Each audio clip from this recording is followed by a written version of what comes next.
ce qu'elle veut et vous, vous en faites ce que vous voulez. Zut, après tout. Impossible pour le moment, elle répète. Le syndicat. Oui, Julien Lambert exige les décors pour demain midi. Un point, c'est tout. Bah, à 8 jours du général, on a tout de même le droit de répéter dans les décors, non? Encore une fois, je n'y suis pour rien. Je suis le régisseur, moi, pas le patron. Ah, vraiment, je ne peux pas les trouver, Julien Lambert, sur le plateau, c'est si sévère que ça. Et comment? Ou alors, il faut demander l'autorisation au metteur en scène, il ne la donne jamais. Ah, mais je vous répète que ce que j'ai à dire à Julien Lambert est particulièrement important. Ouais, mais si je vous laisse passer, ce qui me plaira à moi sera encore plus important. Pas tant de bruit là-bas, mon Dieu! Ouh, entre le bruit des marteaux et vos coups de gueule pour les faire taire, on ne s'entend plus, mon vieux! Et alors, ça vous ferait tellement plaisir de vous entendre? Moi, cette fois, je l'ai dû! Écoutez, c'est une histoire de banque très ennuyeuse qu'il faut régler tout de suite. Julia est à découvert et elle continue à signer des chèques comme si c'était des autographes. Cette histoire de scène tournante lui a coûté une fortune. Et alors, c'est votre métier de régler ces choses-là, non? Bah encore faut-il que je puisse lui parler. Ça vous va bien de dire ça. Elle vous a attendu pendant des jours. Oui, bah j'étais très occupé. Et Julien Lambert n'est pas mon seul souci professionnel, vous savez. Ah, vous les appelez des soucis professionnels maintenant. Ouh, comment voulez-vous répéter dans des conditions pareilles? Je vous jure que du temps de Michel Gosselin... enfin... Oui? La maison Raphaël? Ici Ève, la billeuse de Julien Lambert. Oui. Bon, eh bien, vous direz à même... Je suis dans la loge de mademoiselle Valamon. Mais, maison Raphaël? Bonjour. Oui? De quelles ont? Elles ont que les chaussures sont trop petites, voilà. Qu'il n'y a pas une comédienne au monde qui puisse avoir du talent si elle a mal aux pieds. C'est très simple. Elle veut que les chaussures soient plus larges à l'intérieur et plus petites à l'extérieur, c'est tout. Comment? Mais j'en sais rien, moi, c'est vous le bottier. Ouh.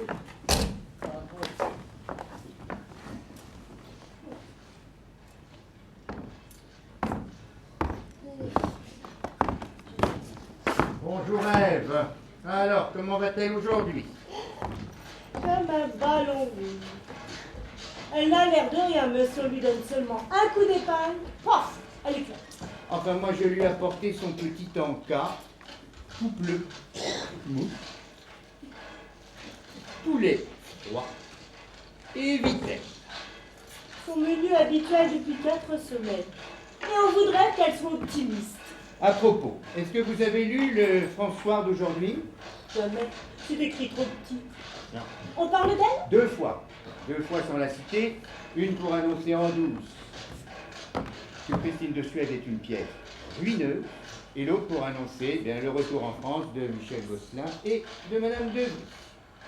Elle est enfin revenue, celui-là. Oh, mais pas pour longtemps. Il paraît qu'il se prépare à assister aux régates de Cannes. Admirable. Cette pauvre Julia a plus besoin d'aide que Noé n'avait besoin d'un parapluie, et monsieur prend part aux régates. En tout cas, ne laissez pas traîner ce sacré journal sous les yeux de Julia. On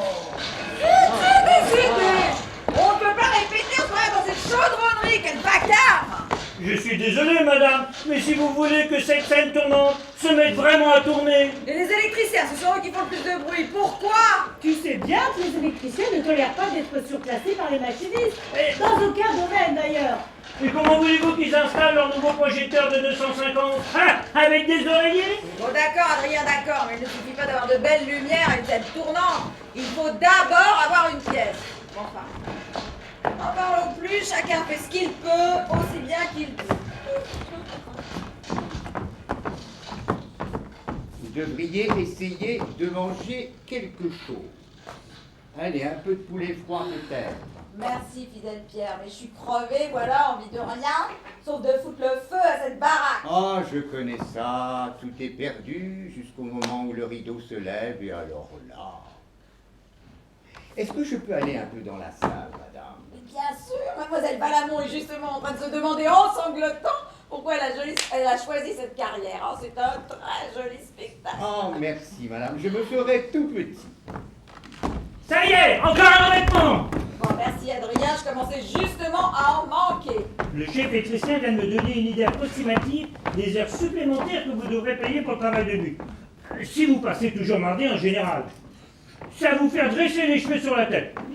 Il faut reculer. Non, je passerai à la date prévue, même si ça doit me mettre complètement sur la paille. Je te signale que c'est déjà fait. Oui, même si ça doit être le plus beau four qu'on ait jamais vu sur une scène parisienne. Toujours la folie des grandeurs. Fiche-moi la paix, toi. Bon, alors, on fonce? Bravo, j'aime ça.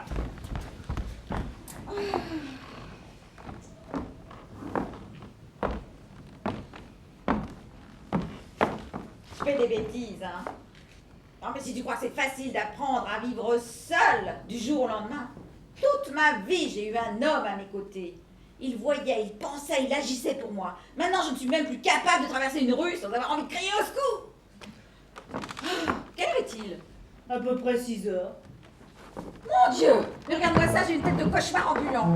Allez, donne-moi un coup de peine, tu seras chic. Hein. Tu te refais une beauté pour qui exactement? Qui veux-tu séduire? La Providence, mon chou. Combien veux-tu parier qu'elle sera là exactement dans 10 minutes, juste à point pour me sortir de tous mes embêtements? Elle est au courant que tu as des ennuis, ta Providence? Oui, je lui ai envoyé le baron avec un petit mot déchirant. Ne sois pas trop optimiste. Je la vois très bien déchirant le petit mot. Non, je connais Michel. Hein. J'ai mis mon orgueil dans ma poche et je n'ai pas cherché à bluffer. S'il lui reste 2 sous de cœur, il viendra. 2 sous de cœur. Ça ne ferait jamais qu'un sou pour toi, un sou pour l'autre. Avec ça, vous n'êtes pas fauchés. Je peux vous parler, Julia? Bien sûr, Jean-Paul. Vous avez tout de même fini de répéter? La directrice est libre? À votre disposition, mon ami. Alors, de quelle sorte d'embêtement s'agit-il? J'ai besoin de votre signature, Julia. C'est pour la banque. Vous avez près de 6 millions de découverts et il demande de nouvelles garanties. Tout va y passer, Julia, je vous préviens. Oui, enfin, en somme, je me serais ruinée pour fournir à mademoiselle Volamont l'occasion d'un brillant début de carrière. C'est amusant, non? C'est pas à Chris que je pense, mais à vous.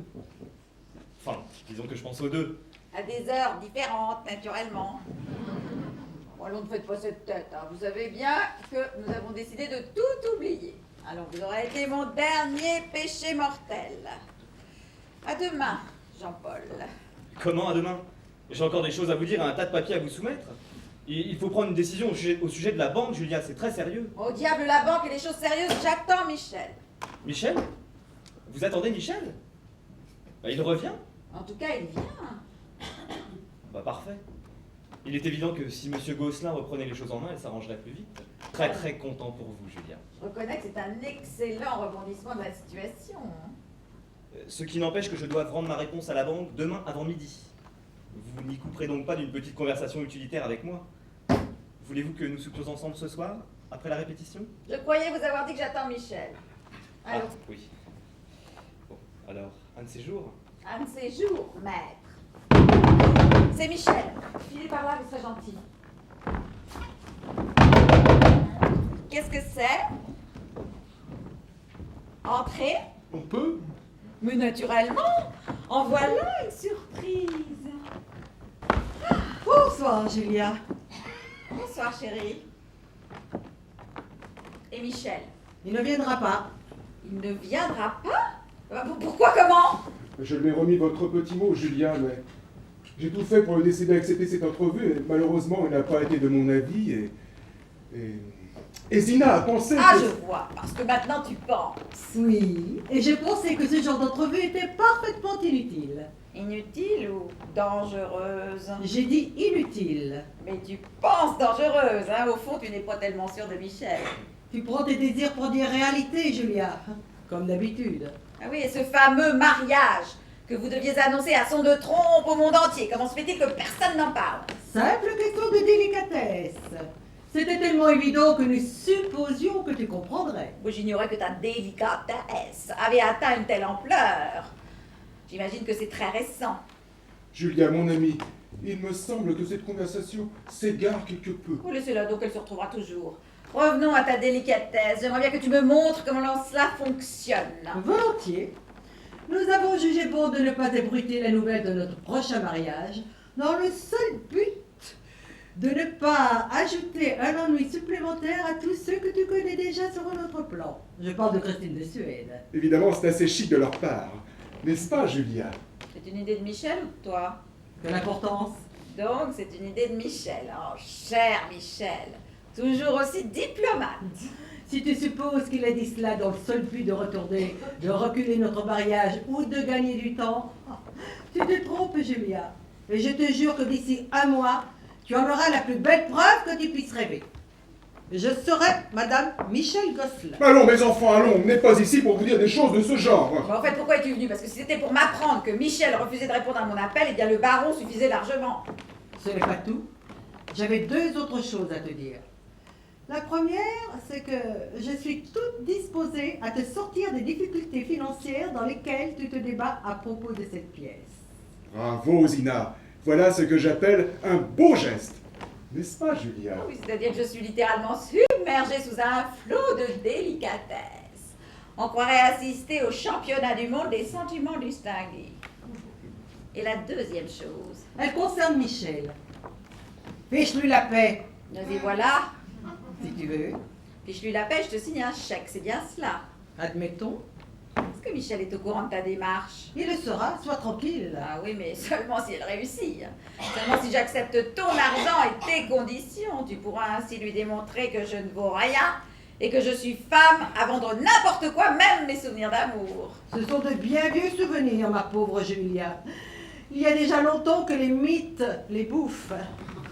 Qui en voudrait à ce prix-là? Mais toi, ma petite Zina, tu n'es pas venue pour autre chose. Tu as eu peur que Michel ait encore un peu d'estime pour moi. Peur qu'il veuille me revoir et peur surtout qu'il remette un jour les pieds dans ce théâtre. Parce que malgré ton adresse, tu as commis une bourde monumentale en l'arrachant à ce qu'il aimait le plus au monde, son métier. Il ne s'en guérit pas et ça t'inquiète. Parfait. Après un pareil morceau de littérature, il n'y a plus grand-chose à dire. Je n'étais venue que pour faire un geste amical et t'offrir mon aide, mais du moment que c'est inutile. Adieu, Julia. Débrouille-toi toute seule. Je dis bien, toute seule.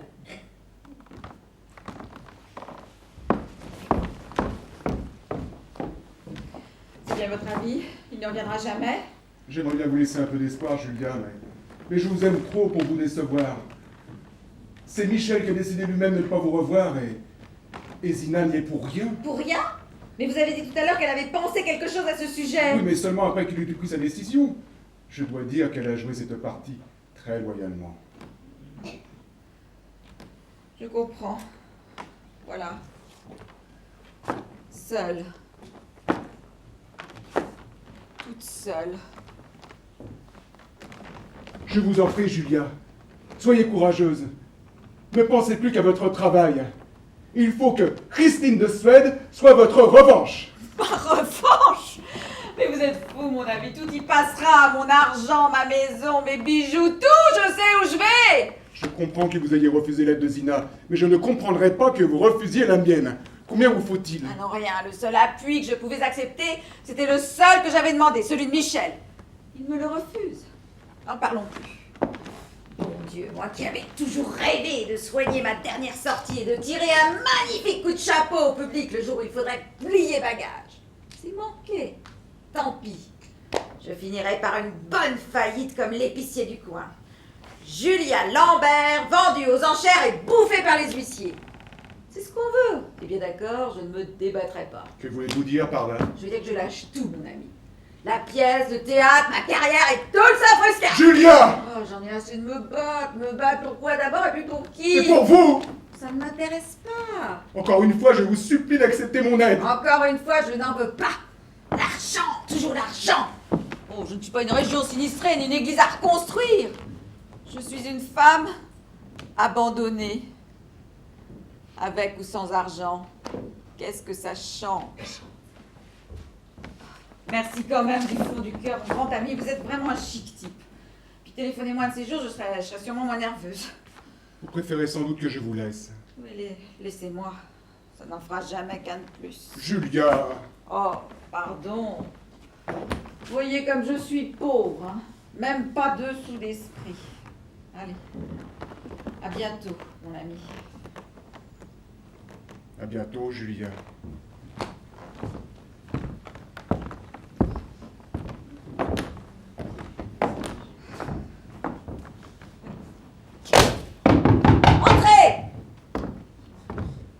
Alors, je venais voir si vous aviez mangé un... Non. Je me demande bien d'ailleurs pourquoi on mange. Les parfums. Emballez tout cela et donnez-le au concierge.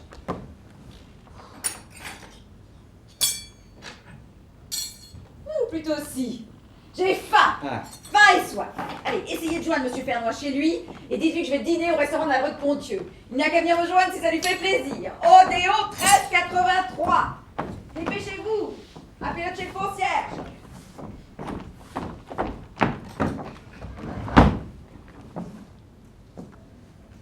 Madame sort? Madame s'en va. Vous direz de ma part au metteur en scène qu'il est inutile de maintenir la répétition de ce soir, ni celle de demain d'ailleurs. À 8 jours de la générale? Il n'y aura pas de général. Je laisse tomber. Enfin, je vais pouvoir grossir à mon aise. Ce n'est pas malheureux, ça. Vous voulez pas dire que vous ne montez plus la pièce? Exactement. N'oubliez pas, Odéon 1383, à demain, Pierre. Julia! Ce n'est pas vrai, n'est-ce pas? Si, c'est vrai. J'en ai assez. Assez de tout. Et de moi en particulier. De demain, je mets cette baraque en vente. Figurez-vous que je connais un gars qui veut justement en faire un garage. Ça vous dérange?